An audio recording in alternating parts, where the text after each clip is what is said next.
শাকিব খান আগের শাকিব খানের ছাড়িয়ে গেছে। আগে এক্সাইটমেন্টটা ছিল না, আগে শুধু ইংলিশ মুভির পর এক্সাইটমেন্ট ছিল, এখন বাংলা মুভির পর এক্সাইটমেন্ট আসলে অনেক বেশি। তাণ্ডব মুভি যেটা দেখলাম আমরা বাংলা সিনেমায়, এই ধরনের থ্রিলার টাইপের মুভি খুব কমই দেখতে পারি। একদম মুভিটার ফার্স্ট মিনিট থেকে একদম লাস্ট এন্ডিং পর্যন্ত পুরোটাই থ্রিলে ভরা ছিল।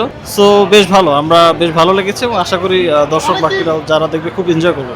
অবশ্যই অবশ্যই ইতিবাচক পরিবর্তনের কথা তো বলতেই হবে, কারণ আমরা দেখতেছি যে আমাদের ডে বাই ডে নেক্সট মুভিটা যেটাই আসছে সেটা আগেরটাকে ছাড়িয়ে যাচ্ছে। এই কালচারটা খুব ভালো, মানে ভালোর কম্পিটিশন হচ্ছে এখন। সাকিব খান অনেক নিজেকে চেঞ্জ করেছেন, অনেক ডেভেলপ করেছেন নিজেকে, এটা দেখতে আর কি খুব ভালো লাগছে। এইটা আমি দারুণভাবে দেখি, আমি একজন মুভি লাভার। সো এই বাংলাদেশি সিনেমা নিয়ে যে উন্মাদনা বা ক্রেজটা, এটা আমার মনে হয় খুব পজিটিভ একটা জিনিস। এটা আমাদের মার্কেটটাকে এবং এই সেক্টরটাকে অনেক আগায় নেবে সামনে। না, আমরা তো আসলে খুব বেশি দিন হয় এত ভালো মুভিগুলো, মানে ওভাবে খুব বেশি দিন হয় হচ্ছে না। So day by day improve হচ্ছে, আশা করি সামনে আরও হবে। তাণ্ডব দেখতে আসছি এবং তাণ্ডব সিনেমাটা হচ্ছে আমার কাছে যেটা ভালো লাগে আসলে অ্যাকশনধর্মী সিনেমা, এবং পাশাপাশি যেটা ভালো লাগলো যে আপনার সব কিছু মিলে মানে শাকিব খান আগের শাকিব খানের ছাড়িয়ে গেছে এবং ডে বাই ডে সে খুব ভালো করতেছে। এবং আমি ছোটোবেলা থেকে তার ফিল্ম দেখি, এছাড়া আমি অন্য কারো সিনেমা দেখি না।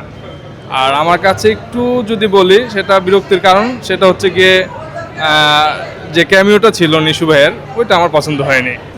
বাংলা সিনেমা আগের থেকে অনেক ভালো, মানে আগে যে ছিল এর থেকে অনেক বেশি ইমপ্রুভ হয়েছে এবং ভালো করতেছে, এবং আমি আশা করি সামনে আরও ভালো করবে। যদি এক কথা বলতে সাকিব খান, মূলত সাকিব খানের জন্য আমি সিনেমা দেখতে আসছি। আমার মামা আসছে, আমার ফ্যামিলি সহ আমি আসছি। আমি 4টায় দেখছি, 4টার ভিতরে আমার ওই ইনসাফ ছবিটা মোটামুটি এবার ভালো লাগছে। ওই শাকিব খানের যেটা ভালো লাগার কথা ওরকম ভালো লাগে নাই।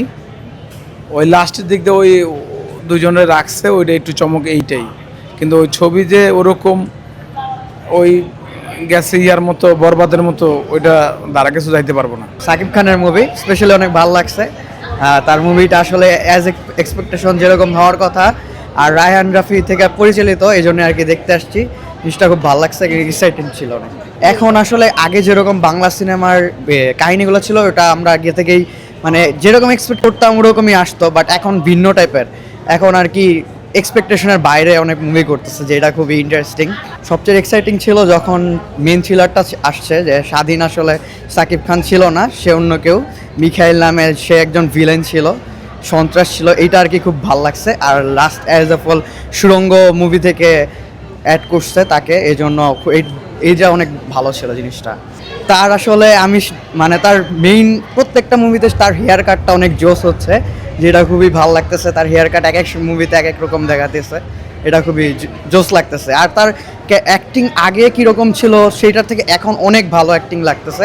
আগে হয়তো বা তার মুভি দেখা হতো না, কারণ বাংলা মুভির কাহিনীর জন্য, কিন্তু এখন ডিফারেন্ট কাহিনীর জন্য তার মুভিগুলো তাকে খুব মানাইতেছে এখানে।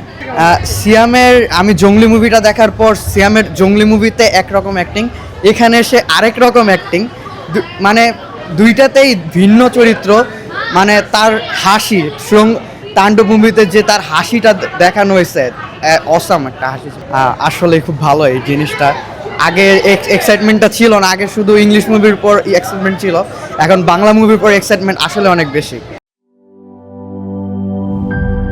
নাটা ডেইলি আর পানীয়র এক অসম কম্বিনেশন ড্রিঙ্কো। চিল থাকতে চান, ড্রিঙ্কো চাবান।